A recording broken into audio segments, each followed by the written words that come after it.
વર્ષ 2027ના સ્વતંત્રતા દિવસ પર દેશને મળશે પ્રથમ બુલેટ ટ્રેન। કેન્દ્રીય રેલવે મંત્રી અશ્વિની વૈષ્ણવે કરી મોટી જાહેરાત।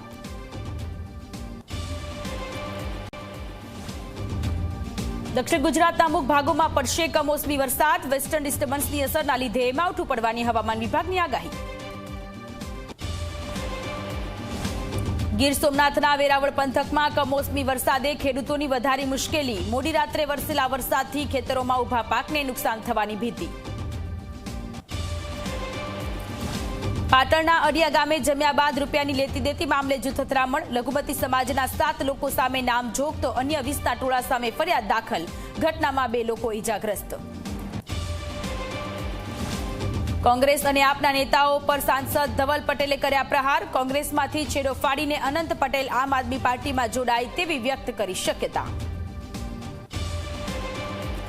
છોટાઉદેપુરના કાર્યક્રમમાં ધારાસભ્ય જયંતિ રાઠવાએ આગેવાનોને કરી ટકોર। કહ્યું કે કાર્યક્રમમાં લોકો ભેગા ન થાય તેવા પ્રયત્ન ન થવા જોઈએ।